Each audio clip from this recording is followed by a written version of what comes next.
Forms, ele tem algumas funcionalidades que são muito interessantes, porque, por exemplo, você pode, uma vez elaborado um questionário complexo, grande, dividido do jeito que você quiser, você pode gerar um material e importar esse material para um novo questionário.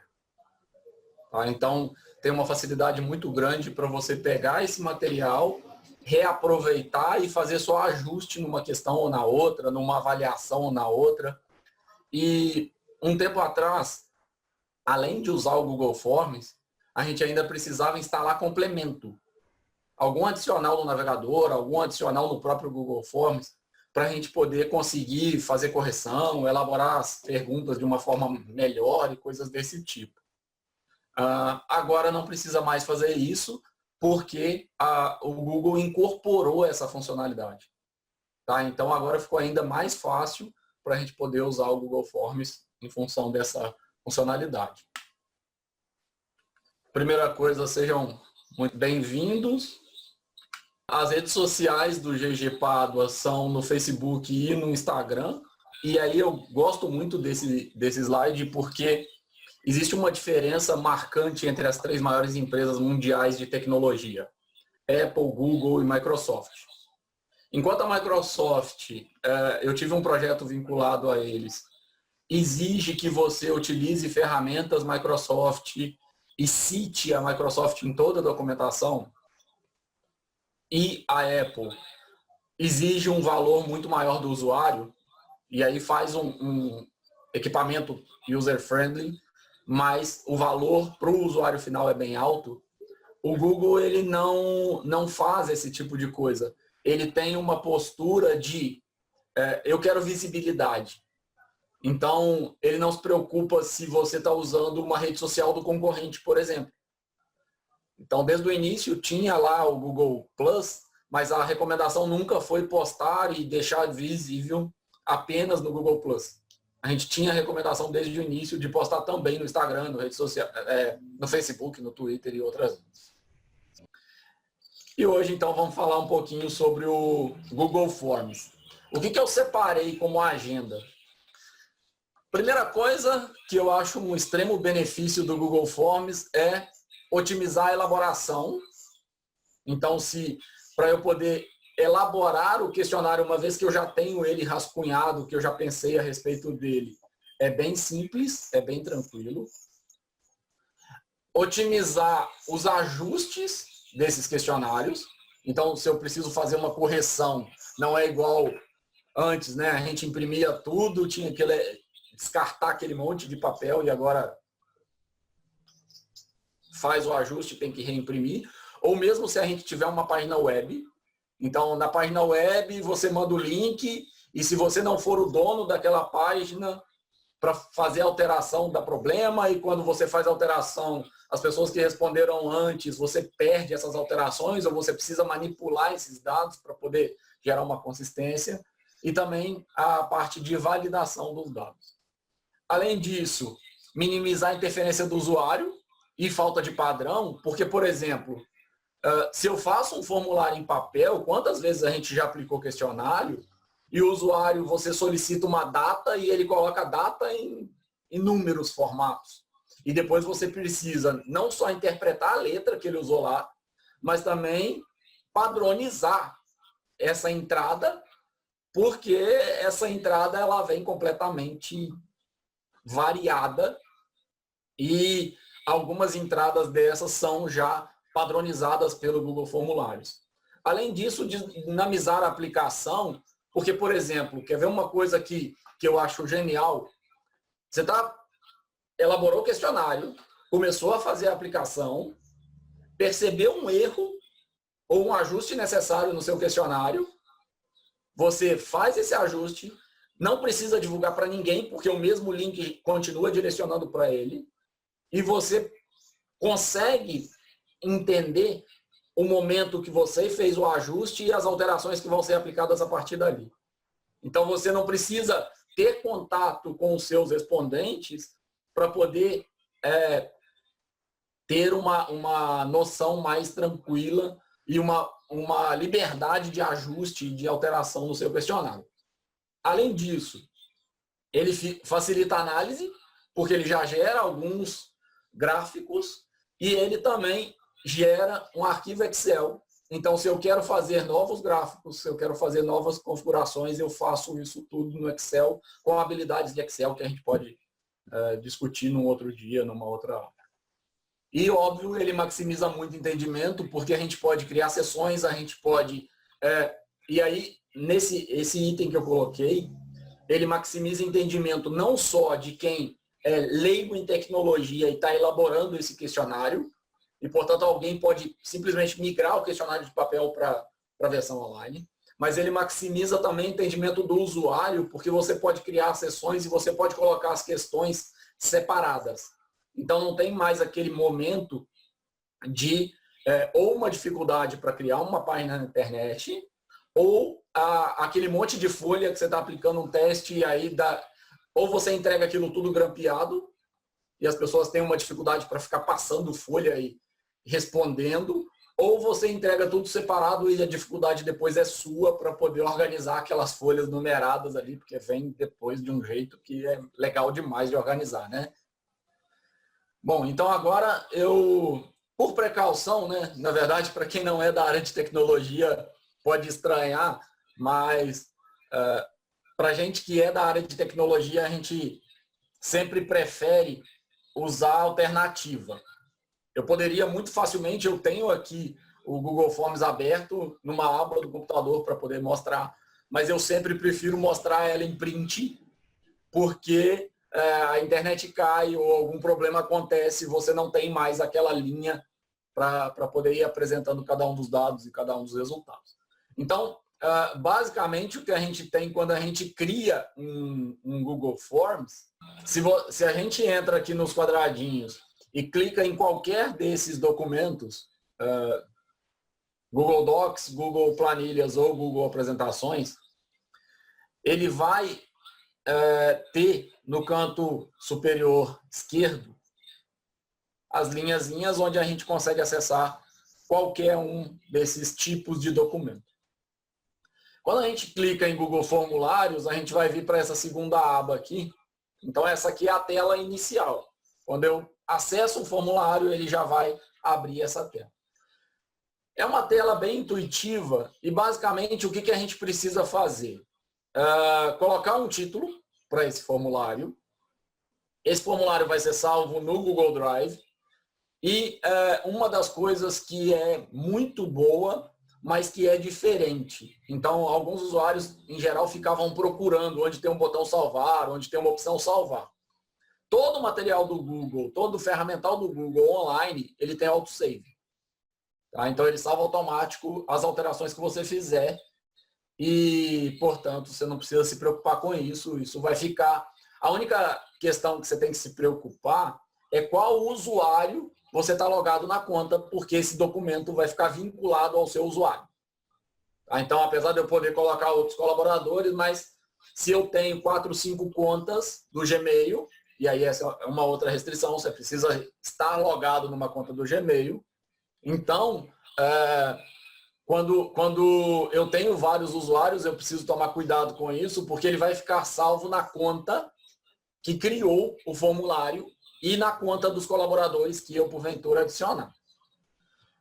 Essa tela, então, além do título, tem a seção de perguntas, que vai ser visível pelos usuários, e a seção de respostas, que eu vou receber em tempo real a partir do momento que a pessoa submete o resultado.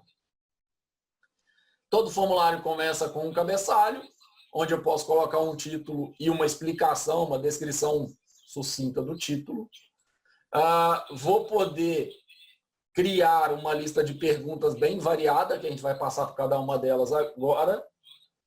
Depois vou poder mexer nas cores, vou colocar imagem, vou poder pensar e organizar o layout do jeito que eu quero. E aí tem uma outra vantagem muito interessante, que é se eu não tenho tanta criatividade ou se eu não conheço esse layout, eu posso dar uma olhada na internet, eu tenho um monte de exemplos e é só se adaptar ao exemplo que está lá disponível, fica legal pra caramba. Esse botão superior aqui do olhinho é exatamente para você ter uma visão do usuário. Então, quando você clica nesse olhinho, você consegue ter a visão perfeita do usuário. E aí, eu recomendo vocês experimentarem esse olhinho, não apenas no computador, mas também se o seu usuário vai responder num celular, dá uma olhada no celular, porque muda o layout, muda a disposição das perguntas, muda a densidade. Então, por exemplo, eu já vi formulários que a pessoa coloca uma descrição muito grande depois do título, e quando a gente abre no celular, o que vai acontecer é que essa descrição fica ilegível, ou fica com uma letra muito pequena, que é esse trecho aqui embaixo.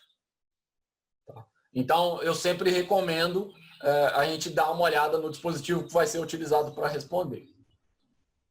Então, basicamente, o que eu fiz? Eu peguei o Google Formulários, fui inserindo nova pergunta, e cada nova pergunta numa categoria diferente. Tá? Em cada um dos tipos, para a gente poder olhar quais são as possíveis configurações, quais são os possíveis ajustes e qual é todo o potencial que ele tem. Óbvio, ao elaborar um questionário, a gente não vai conseguir colocar todas as variações possíveis de pergunta, porque não é nosso interesse. Mas você deve combinar, e, por exemplo, uma coisa que é fundamental é você entender o tipo de resposta que você está esperando. Então, se eu uso uma questão de um tipo específico, eu preciso saber que a resposta vai vir formatada nesse tipo específico. Então, eu preciso tirar proveito disso, vocês já vão entender, que eu vou mostrar alguns exemplos aqui. Criei, já veio aqui com o título, eu coloquei, inseri uma imagem, então aqui no canto direito tem essa barrinha, e a gente chama dessa barrinha de barrinha suspensa, porque à medida que a gente vai inserindo coisas no formulário, ela vai caminhando com o meu formulário. Então, a qualquer momento do formulário, eu posso inserir uma imagem, posso inserir um texto, posso inserir um vídeo, posso usar esse último item que é a divisão em seções. E, tirando da parte técnica, o que é seção? É você dividir a visualização do usuário. Qual a grande utilidade disso? Lembra que a gente, para fazer pesquisa científica, precisa lá colocar um termo de assentimento? Esse termo, ele não pode vir junto com as perguntas, ou ele não deveria vir junto com as perguntas. E eu não preciso imprimir esse termo e entregar. Basta que eu crie uma seção, a minha primeira página vai ter esse termo, onde o usuário vai ser obrigado, eu vou configurar para que ele seja obrigado a selecionar lá embaixo, senão ele não pode responder as outras questões. E, portanto, ele só vê essa parte. Se ele não aceitar isso aí, ele não pode ver as questões. Uma outra coisa importante é o seguinte, ele aceitou os termos de consentimento e ele foi para responder as questões, mas ele não enviou as respostas. Você vai ter um registro disso. Tá? Então, mesmo que se ele chegou nas respostas, eu vou mostrar para vocês aqui como é que funciona, mas você vai ter um registro de, olha, ele respondeu ok essa primeira sessão, mas na segunda sessão ele só olhou e não enviou, para a gente poder entender e poder analisar completamente a informação. Eu vou usar esse zoom aqui, porque eu acho que é um pouco mais tranquilo para vocês conseguirem ver. Logo abaixo, o que eu fiz, eu estou numa dinâmica de rolando a página para baixo, tá? Então, logo abaixo, o que eu fiz foi clicar nesse menu suspenso para inserir um vídeo, e eu posso inserir o vídeo que eu quiser, desde que esse vídeo esteja disponível na web, ou que eu insira esse vídeo no meu formulário. Ah, mas esse vídeo vai ficar público? Não, ele vai ficar no seu Google Drive, e as pessoas vão conseguir acessá-lo dentro do formulário, ou se você der permissão para acesso a esse vídeo. Tá? Então, não é um vídeo que se torna público, ele fica no seu Google Drive. Pô, tem minha capacidade do Gmail está dizendo que eu não consigo mais receber e-mails, e aí uma das alternativas é você ir lá no Google Drive para ver quantos vídeos tem, qual é o tamanho dos arquivos que estão pendurados lá, porque lá é o repositório que o Google vai usar para todas essas informações. Quando eu crio uma nova sessão, o que ele vai fazer visualmente é isso aqui, ó. Então, após a sessão 1, o que eu posso fazer? Se eu quiser encerrar, então, por exemplo, eu quero criar uma questão, uma sessão, e se o usuário aceitar o meu termo, ele responde as perguntas. Se ele não aceitar, ele vai para uma tela de obrigado. E aí, o que eu faço? Eu configuro aqui, no continuar para a próxima sessão, que, na verdade, ele vai pular para a sessão 3. E a sessão 3 é uma tela de obrigado. Então, quais são as opções que a gente tem? Continuar para a próxima sessão, um fluxo. Ir para a sessão 1, ou seja, ir para a primeira tela. Ir para a sessão 2, que no caso aqui, como eu criei só 2 sessões, ele só pode ir para 1 ou 2. Ou enviar o formulário. Eu posso dizer, olha, ele não aceitou aquilo ali, então ele envia o formulário para mim. Mas eu posso pular para a sessão que eu quiser, dependendo da quantidade de sessões que eu tenho no meu formulário. Depois eu criei aqui uma pergunta que é do tipo resposta curta. O que é isso? Resposta curta é aquela que tem, no máximo, uma linha. Pode ser uma palavra, pode ser um número, pode ser uma letra, mas tem, no máximo, uma linha. Depois, parágrafo, mais de uma linha de resposta. Múltipla escolha. Caixa de seleção. Qual que é a diferença de múltipla escolha para caixa de seleção? Caixa de seleção, o usuário pode escolher um monte de opções, porque tem esse quadradinho que você vai ticando cada um dos quadradinhos que responde ao que está sendo pedido aqui no enunciado. Lista suspensa. Então, basicamente, o que o usuário vai ter? Ele vai conseguir clicar naquela setinha para baixo e vai exibir uma lista, e ele vai ter que selecionar uma resposta ali. Então, por exemplo, ao invés de ter uma pergunta aberta de qual é o sexo, eu tenho uma lista suspensa, restringindo masculino, feminino, outro e quantas opções eu quiser colocar. Tá? Então, é importante tomar cuidado para qual escolha você vai fazer em função de você ter o melhor resultado do formulário. Eu posso colocar uma pergunta dessa como resposta curta? Posso. Qual o problema? Um trabalho gigante depois para poder validar as informações que vieram.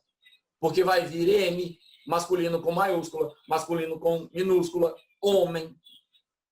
E eu como pesquisador, eu como professor, vou ter que validar essa informação. Isso dá trabalho para caramba.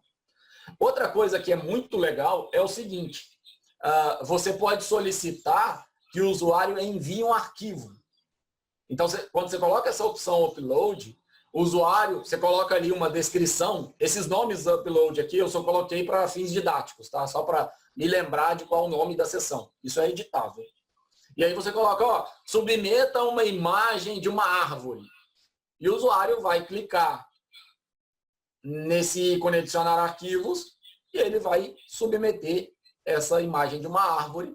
E depois você vai validar se isso é de fato a imagem que você solicitou, que pontuação vai atribuir, coisas desse tipo. O próximo item é uma escala linear, então a gente vai poder usar essa escala linear bastante. Uma vantagem dessa escala linear é a possibilidade de poder colocar rótulo. Então eu posso dizer o que significa o número 1, eu não preciso colocar de 1 a 5. Tá? Quem já aplicou o questionário sabe que isso às vezes gera confusão. O 1 é o melhor ou é o pior. E aí, se você coloca isso descritivo, é mais interessante para o usuário. Uma grade de múltipla escolha, então você vai ter uma matriz onde para cada linha o usuário pode escolher uma das opções. Data, e aí esse é um campo que eu gosto muito, data e hora, são 2 campos que eu gosto muito, porque eu já tive vários problemas para, por exemplo, ordenar as respostas e saber quem respondeu primeiro e saber se teve, por exemplo, plágio. Percebem? Então, a gente tem um potencial muito grande de análise e, óbvio, o Google não faz essas análises. É você que tem liberdade para fazer ou não, se você achar que aquilo é viável ou que não é viável. Pode ser interessante comparar dados de pessoas que responderam primeiro a prova. Pode ser interessante comparar dados de pessoas que responderam por último o questionário. Isso vai de caso a caso, isso é cada uma das pessoas que vai analisar e ver o que ela acha. Quando a gente abre a resposta curta, então, assim, seguindo numa linha agora de validação e de qualidade do formulário que a gente está usando e que a gente está elaborando. Quando a gente coloca uma resposta curta, imagine lá no papel ou imagine no site. Tá? Quando eu coloco resposta curta no papel, é uma liberdade completa para o usuário. Ele escreve o que ele quer ali e eu, além de interpretar, de entender o que ele escreveu, eu ainda preciso categorizar isso, porque é texto livre. Quando eu faço isso num site, eu tenho um trabalho danado para poder definir qual é o tipo de dado que vai vir ali. Aqui está tudo integrado. Então, por exemplo, quantos dias tem numa semana? Texto de resposta curta, é um número, é do formato número, é um número e qual é o erro personalizado. É um número maior que, é um número maior ou igual a, é um número menor que, menor ou igual a, diferente de, entre um intervalo.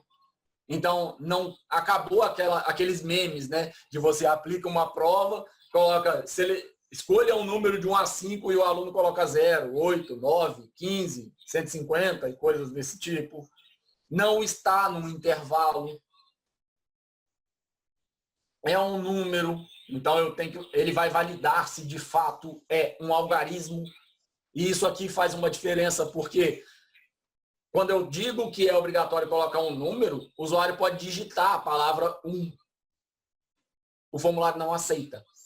Ele só vai aceitar se colocar o algarismo 1. É um número inteiro, então não pode ser decimal, coisas desse tipo. E eu posso mudar de número para texto, para um comprimento específico. Então ele precisa responder uma palavra que tem 8 caracteres. Ou uma expressão regular. E aí são coisas bem mais elaboradas que, dependendo de quem vai utilizar, vai precisar de um estudo à parte. Por quê? O que é uma expressão regular? É uma estrutura onde a gente define qual é a validade das informações em cada etapa dessa expressão. Então, eu preciso ter uma palavra, depois eu tenho que ter um número, depois eu tenho que ter uma outra palavra. Eu posso validar isso via formulário. Tá? Eu como usuário, eu como criador do formulário, não tenho trabalho nenhum, uma vez que eu defini que essa pergunta aqui é de resposta curta e é uma expressão regular que está validada. E eu posso colocar aqui um texto de erro personalizado. Então, se eu quiser já dar o feedback para o aluno, ao invés de ter aquela questão de sala de aula, né? Que o aluno levanta o dedo, ô professor, não entendi a pergunta. Quando ele tenta inserir um dado, que o dado está inválido, não vem aquela resposta padrão robótica de, olha, não é isso. Resolve o quê? Na aprendizagem, você de fato está aproveitando a oportunidade para ensinar o quê para o seu aluno? Nada. Então, nesse caso, o Google deixa um campo para você, criador do formulário ou colaborador do formulário, colocar lá o texto que você quiser. E aí não tem aquela coisa de distinção de um aluno para outro, de um pesquisador para outro, de um respondente para outro. Porque a gente está aplicando uma pesquisa em 3 locais, se um dos locais teve uma pergunta e você esclareceu, queira ou não, você interferiu na qualidade da resposta. Seja de um indivíduo, seja de um grupo de indivíduos. E aí você tem que tomar esses cuidados de que tipo de resposta você dá para não contaminar os dados. A questão de upload, você pode definir que tipo de arquivo vai ser enviado, que tamanho, na verdade, e que quantidade. Então, por exemplo, eu posso solicitar 5 arquivos de até 10 MB. Eu posso solicitar apenas um arquivo, ou eu posso solicitar apenas um arquivo que seja imagem. evita que, por exemplo, a pessoa querendo sacanear ou avacalhar ou brincar com o formulário na hora de responder, ela coloque lá um arquivo. Por exemplo, vamos lá explicar, abrir um parênteses aqui para vocês entenderem. Um problema que tem acontecido muito nas lives são as pessoas entrarem na live para ficar brincando no chat, coisas desse tipo. Vamos supor que você está aplicando um questionário e você soltou numa lista grande, porque você quer fazer uma pesquisa robusta, e a hora que algumas pessoas têm acesso a esse questionário, eles resolvem brincar com seu questionário. E como eu disse, todo mundo sabe que os uploads ficam gravados no Google Drive, de quem criou o formulário. Logo, se eu pego um formulário público e ele não tem restrição de tamanho de arquivo, nem de quantidade, nem de tipo, eu posso começar a subir e responder várias vezes e colocar um arquivo cada vez maior, e o que eu vou fazer é invalidar os seus próximos questionários, porque eu estou enchendo o seu Google Drive. E isso vai gerar uma restrição na sua conta do Gmail. Você vai parar de receber e-mail porque o seu Google Drive está cheio com o arquivo do Google Forms. Conseguiram entender como é que é o problema? Então, fazer essas restrições é para a gente ter um controle grande sobre o formulário, mas é principalmente para a gente se prevenir, porque as pessoas podem brincar com essas funcionalidades, apesar delas serem absurdamente úteis e interessantes. Aqui eu coloquei só uma lista completa, quando a gente clica no maisinho da lista suspensa, que é um condensado, né? Um resumo de tudo que eu falei aqui. Então, quais são os tipos de pergunta que a gente pode colocar? Uma pergunta com resposta curta, uma pergunta com resposta parágrafo, uma pergunta múltipla escolha, caixa de seleção, lista suspensa, upload de arquivo, escala linear, grade de múltipla escolha, grade de caixa de seleção, data, horário. São todas as sessões, todas as opções que a gente passou até agora. Lá na escala linear, a gente pode, como eu disse, colocar os marcadores. Então, isso aqui é bem rápido. Você pode mudar, inclusive, não quero de 1 a 5, eu quero de 2 a 7. Não tem problema.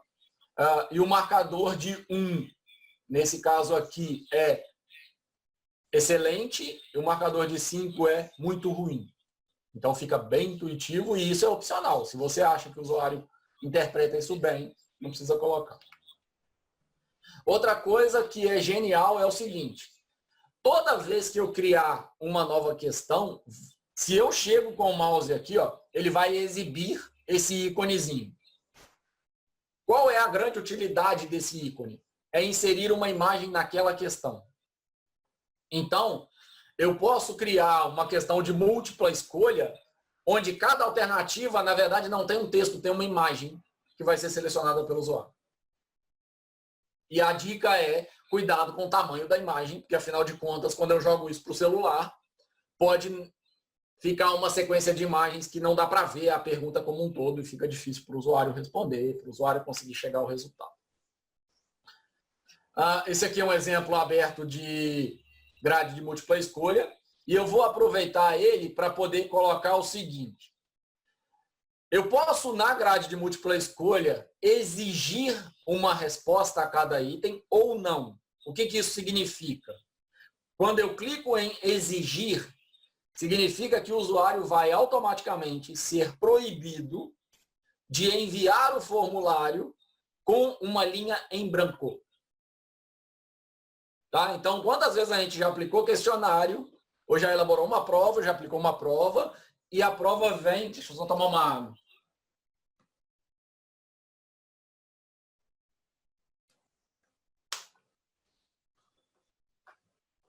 A gente aplicou um questionário, elaborou uma prova, aplicou uma prova, e a prova vem com uma questão em branco. O Google faz com que a gente possa prevenir isso. Mas a gente está favorecendo o chute? Eventualmente, sim. E aí cabe a você que está criando o formulário avaliar se vale a pena você obrigar uma resposta, e óbvio, estar inerte ao chute, porque ele vai acontecer, ou você deixar livre e quem quiser deixar em branco. vai de questão a questão, vai de pesquisa a pesquisa, vai de prova a prova. Como é que a gente faz isso nas demais questões? Nos demais tipos de questão?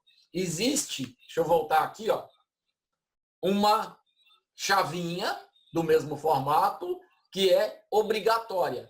Quando eu defino que essa aqui é uma questão obrigatória, o que eu estou dizendo é: não se envia o formulário sem uma resposta para ela. Não sei a resposta, escreve qualquer coisa, chuta, seleciona de algum jeito.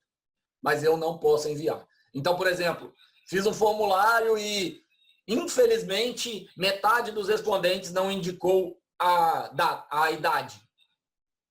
Como é que você faz um gráfico? Como é que você publica um negócio desse? Se no rodapé do seu gráfico está dizendo, olha, os dados referem-se a 50%, pois 50% não respondeu. Idade. Ou sexo.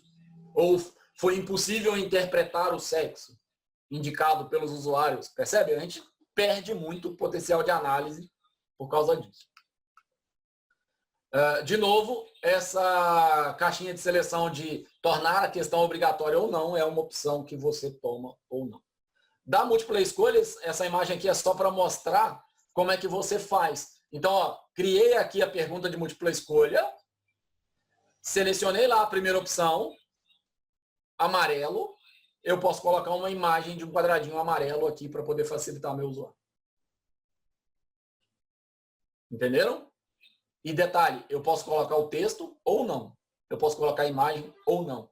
Então, aquelas provas de geografia, aplicando relevo, que o professor tinha ou que fazer no quadro um monte de desenho, ou então fazer na prova um monte de desenho, ou então pegar a imagem e colocar na prova, que dava um trabalho danado para fazer, agora ele clica aqui.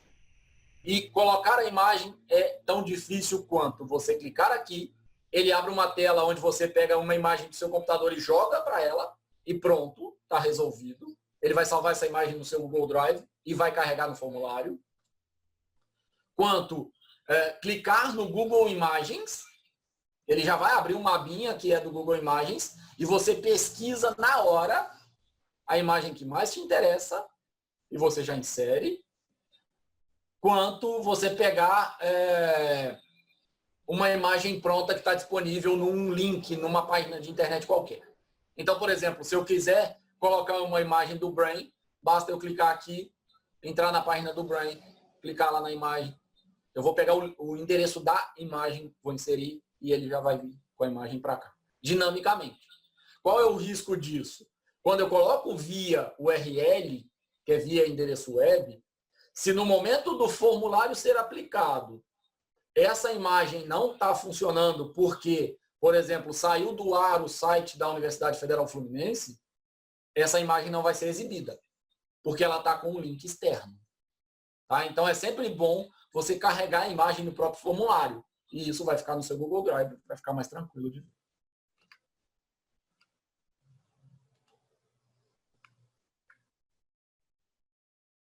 Outra coisa que a gente pode fazer na questão de múltipla escolha é exibir uma descrição para ela ou ir para uma seção específica com base na resposta que foi dada aqui.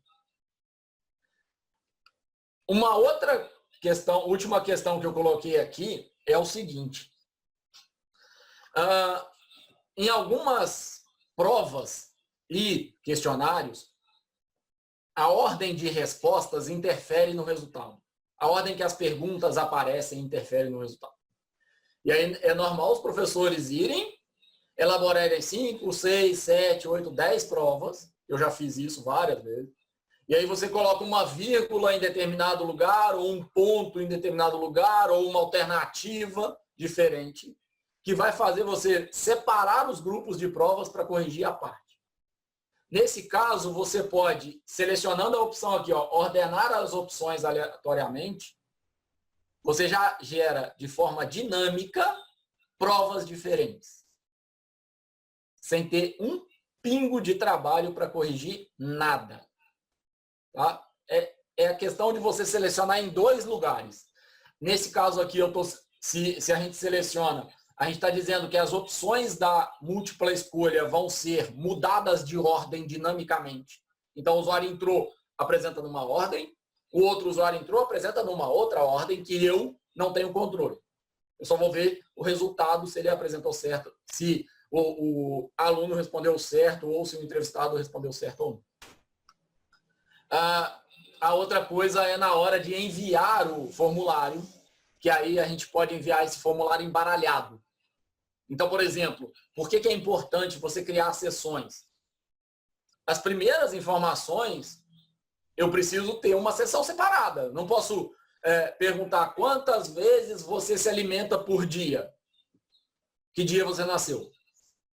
Fica estranho, fica desconexo. Agora, eu posso perguntar quantas vezes você se alimentou por dia, com qual frequência você come carne, com qual frequência você come industrializado, percebe? Eu posso misturar essas perguntas. Então, se você cria sessões, você mistura dentro da própria sessão, isso é legal pra caramba. Outra coisa é, criei o formulário, não quero que ninguém responda ele ainda, porque minha pesquisa começa só semana que vem. Ok.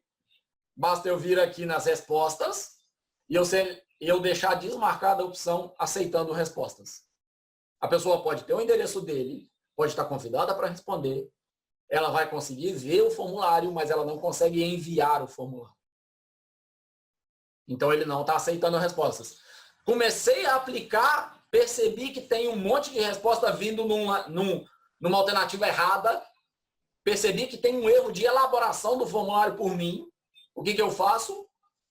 Abro o meu formulário, clico em respostas, venho aqui, ó, não mais seleciono, aceitando respostas, altero o formulário, mudo isso aqui para aceitando respostas e isso fica completamente transparente para o usuário. Então, o usuário que não respondeu ainda vai responder sem ver que foi feita uma alteração no formulário. Isso aqui eu já comentei, que são as opções de tema. Você pode colocar uma imagem lá no cabeçalho ou cores de plano de fundo e cor de tema.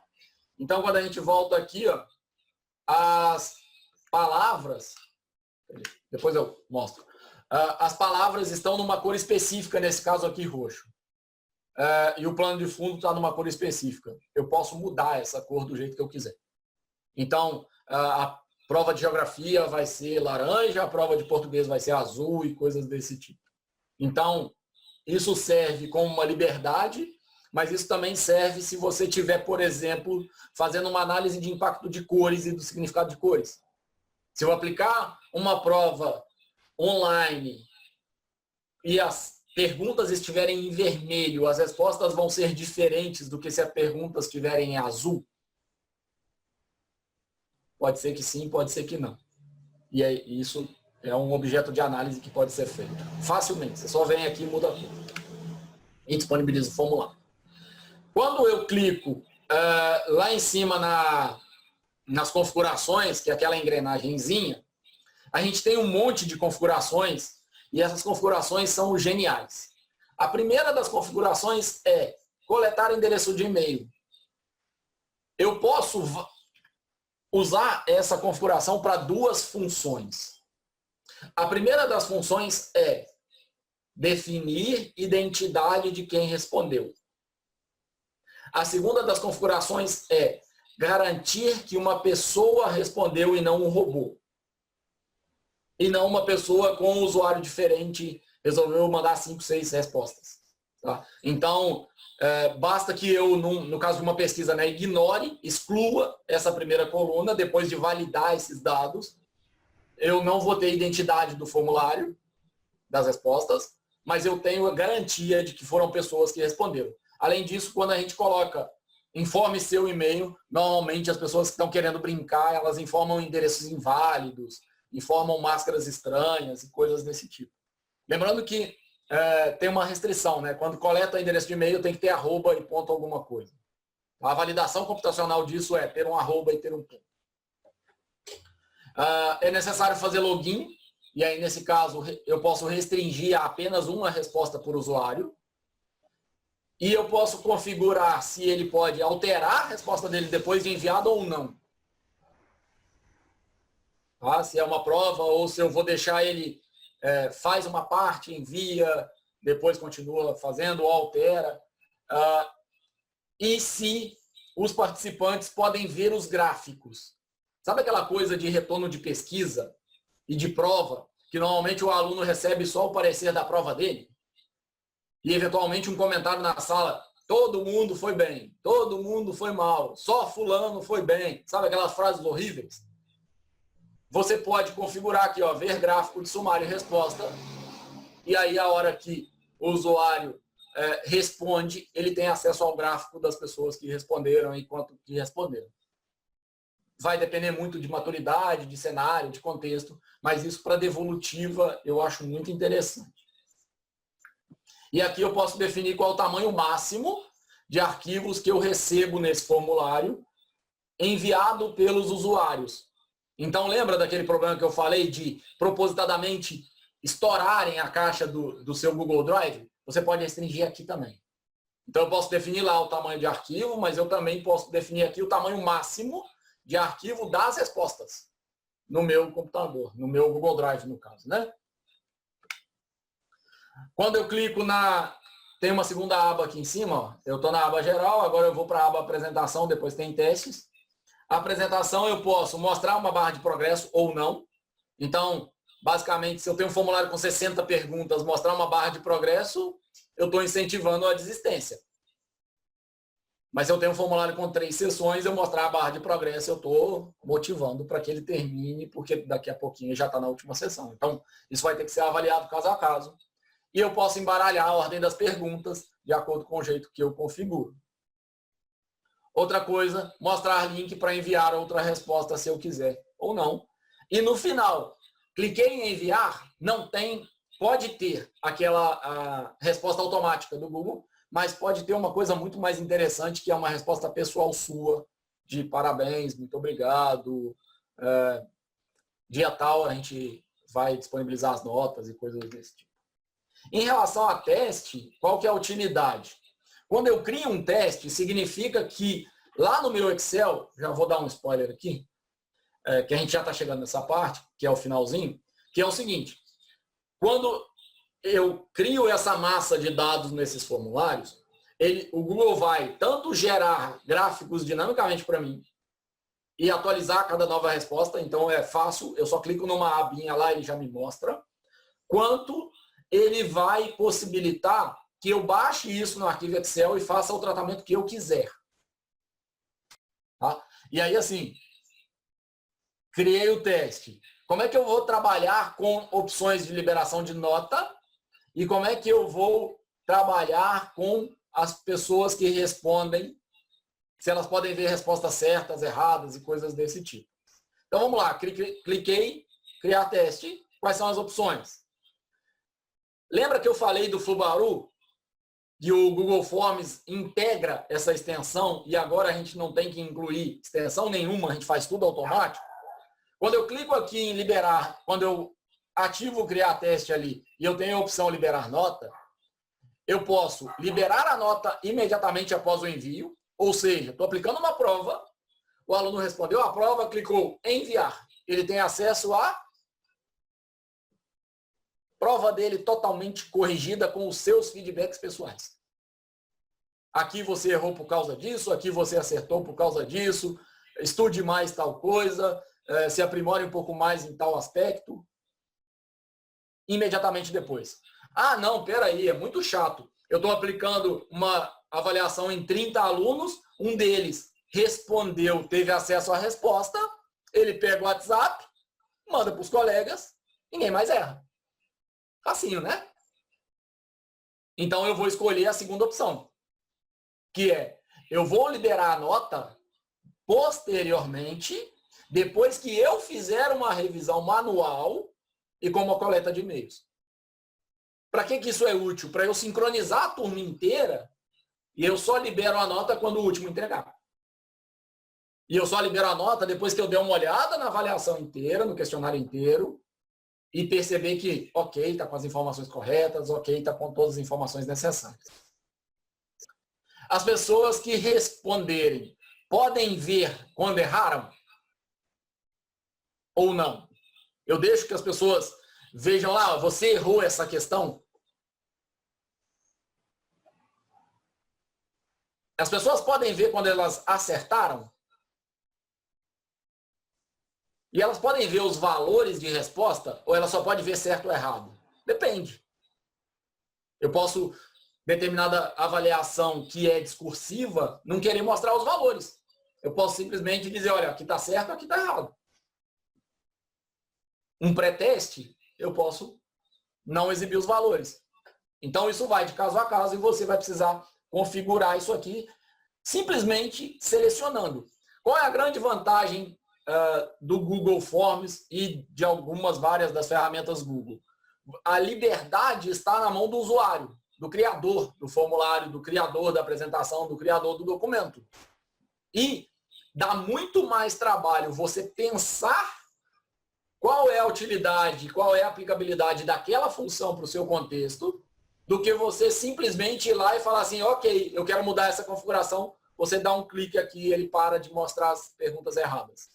Os erros do usuário ele não vai ver mais. Ele vai ver errou e acabou. Entenderam como é que é? Então, dá muito mais trabalho a gente entender o potencial da funcionalidade do que, de fato, a gente aplicar a funcionalidade ou não. O que eu fiz? Eu cliquei lá em liberar nota. Coloquei a opção liberar a nota imediatamente após o envio. Ele colocou uma marca aqui em cima dizendo total de pontos. Então, esse formulário meu totaliza nada de pontos. E aí eu vou pegar o meu formulário e vou passando questão a questão para poder pontuar. Então, voltando à questão de liberar notas, né? Eu fiz a liberação de notas lá e defini que as respostas são imediatamente. E aí eu estou percorrendo o meu formulário novamente. Quando eu estou percorrendo o meu formulário novamente, o que eu estou fazendo? Tem lá a minha questão de resposta curta, e na minha resposta curta eu posso definir a pontuação que está associada a ela. Então, a pontuação que vai estar associada a essa resposta curta que eu configurei lá no meu formulário, nesse caso aqui é 1 ponto.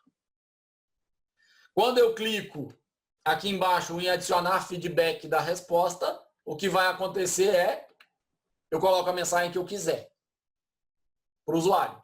Detalhe, essa mensagem pode vir associada com um endereço web e essa mensagem pode vir associada com um vídeo.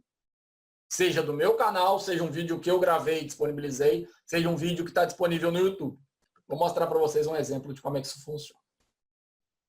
Como é que eu faço para enviar esse formulário? Eu posso enviar ele por e-mail para cada um dos meus alunos. Então, se eu tenho um sistema institucional, eu mando ele por e-mail para cada um dos meus alunos. Eu posso enviar e aí incluir esse formulário no e-mail ou não. Eu posso disponibilizar esse formulário online e aí a pessoa acessa ou não. E eu posso criar um link para que seja apresentado. Então, você pode enviar o formulário pelo link e aí você pode criar a URL curta. Criar a URL curta aqui vai gerar um link que não é intuitivo. Então, eu não vou falar agora sobre isso, mas depois a gente pode falar a respeito, que é um site que facilita um monte, tanto para você recuperar, quanto para os seus alunos e para o público ter acesso.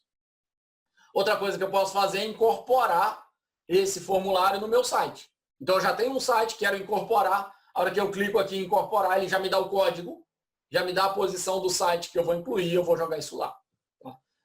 Só recomendo que nem todo mundo brinque com essa opção de incorporar o URL, porque você pode, dependendo do lugar do site que você colocar, você pode desconfigurar o layout dele. O design dele pode ficar bem ruim, mas não é difícil de fazer não, ele é bem tranquilo de fazer.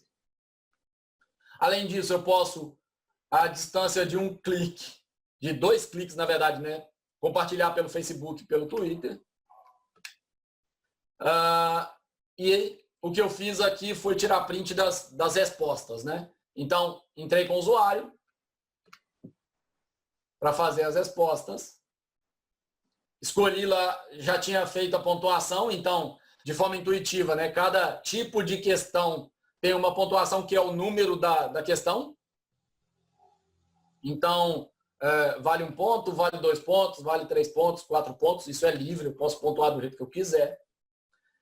Nesse caso aqui, ele atualizou aqui em cima, dizendo que o total de pontos é 55. E quando eu tento, como usuário, responder esse formulário, ele diz, olha, essa pergunta é obrigatória porque você não definiu o e-mail de resposta a esse formulário. Quando eu defino o e-mail e clico em seguir, ele vai deixar eu acessar o formulário com cada uma das opções que está disponíveis. Preenchi todas as opções, clico em enviar e está resolvido o meu problema. Lembra que eu falei de validação dos dados de resposta curta? Eu coloquei número. Quando eu coloco a letra A e eu tento mudar de seção, mudar de pergunta, ele não deixa e ele me diz, olha, precisa ser um número. Se eu tiver uma restrição maior, ele vai colocar, precisa ser um número entre 5 e 10. Tá? Então eu posso, as restrições vão ser avisadas aqui como alerta do Google no formato padrão. Aqui é o exemplo da lista suspensa, então todas as opções que eu colocar estão aqui. E aí, isso aqui é um reforço para poder lembrar de como é que faz para da importância de validar no dispositivo que o usuário vai ter acesso, porque quando o usuário tem acesso num dispositivo, se eu coloco 10 opções aqui, ele pode ter que ficar passando parte da tela dele. Então, às vezes, é mais interessante colocar a lista suspensa 1, lista suspensa 2.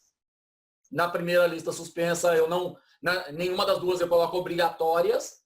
E depois eu simplesmente consolido aquelas 2 linhas lá do meu Excel, que ele vai gerar resultado para mim.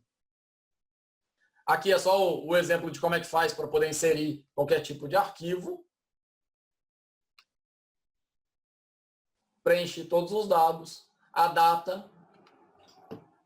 E, por um descuido, escrevi só o 11, não escrevi quantidade de minutos. Escrevi 11 horas, não escrevi a quantidade de minutos. O que ele fez?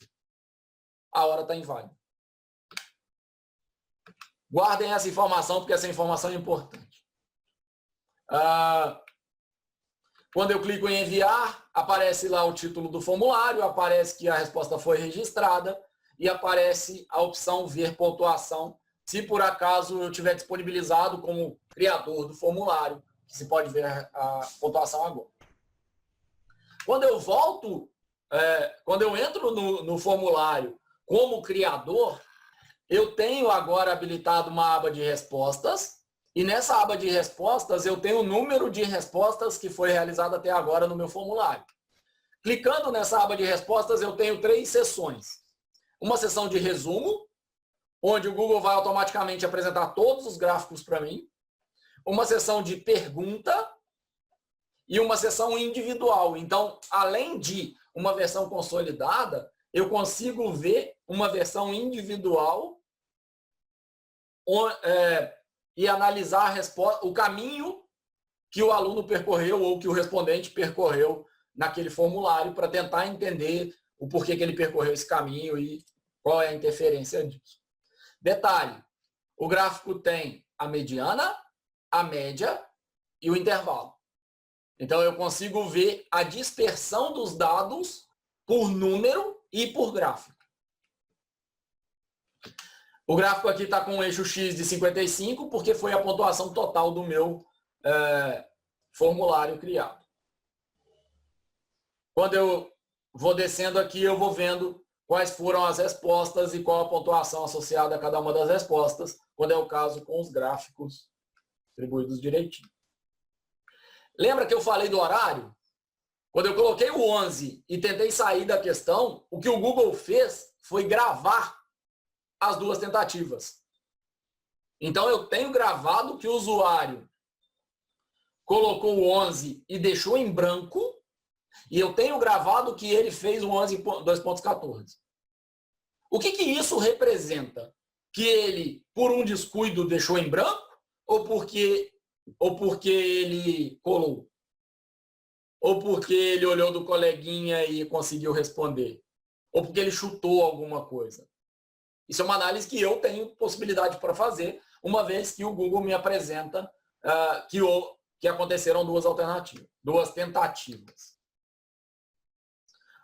Quando eu entro no individual, então, é só percorrer todo o formulário do usuário. Posso liberar a pontuação? E aí, só voltar na tela aqui, no individual eu tenho lá em cima liberar a pontuação. Detalhe, eu posso liberar a pontuação individual, basta eu selecionar aqui a caixinha. Então, se eu tenho dúvida em relação ao usuário ou outro, eu posso não liberar a nota dele. Ou eu posso liberar a nota de todo mundo. Se eu libero a nota de todo mundo, o que vai acontecer?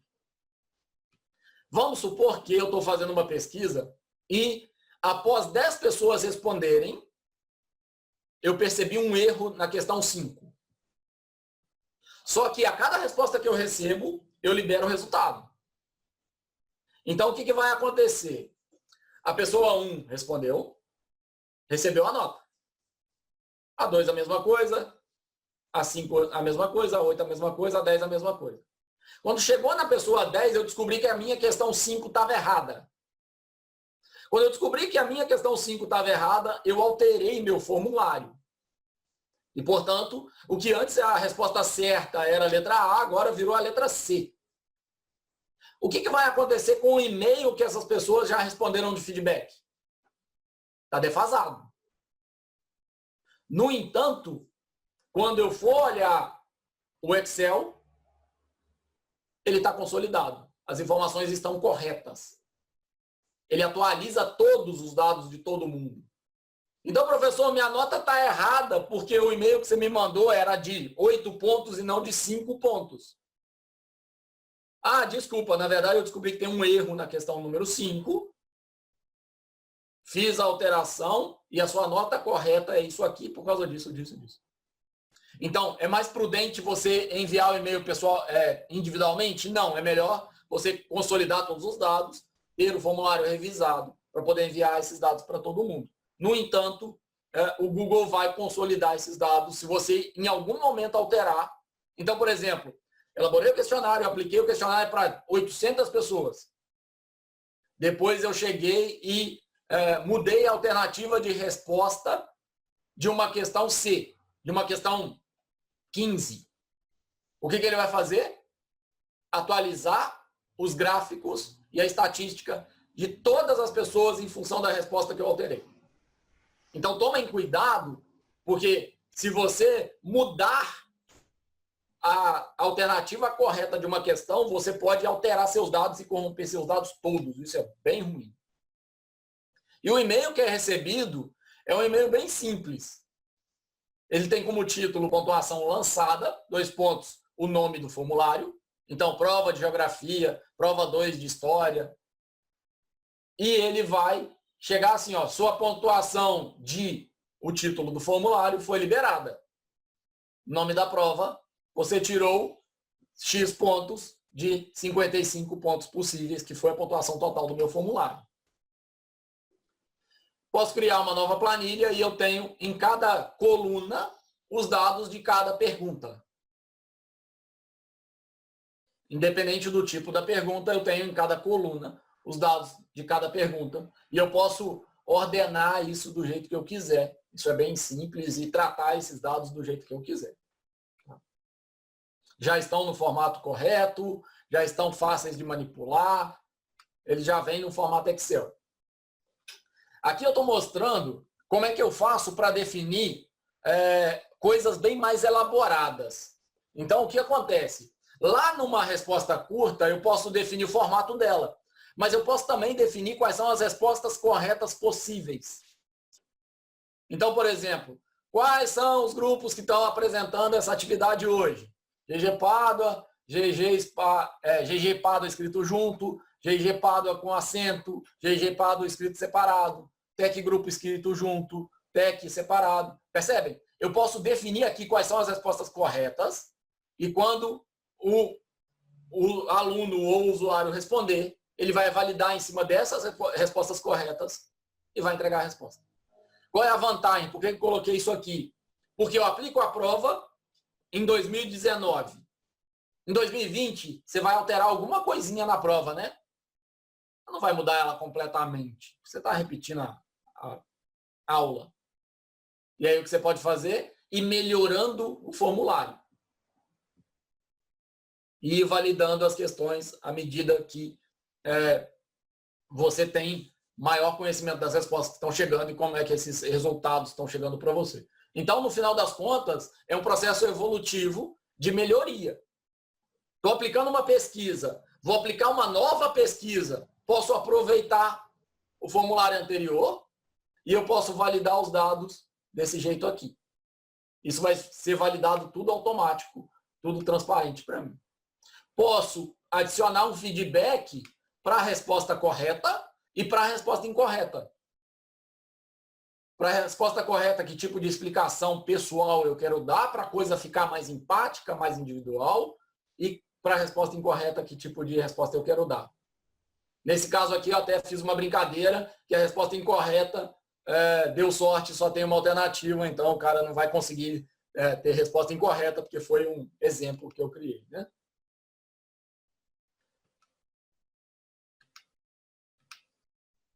Isso aqui, eu estou só mostrando como é que faz para incluir um vídeo. Então, basicamente, você pode fazer a pesquisa lá no YouTube. E aí, sabe aquela coisa de ter formulários bonitos e a gente ter impressão de que só as pessoas da computação fazem? Não, não precisa. Agora você está a uma busca no Google de fazer.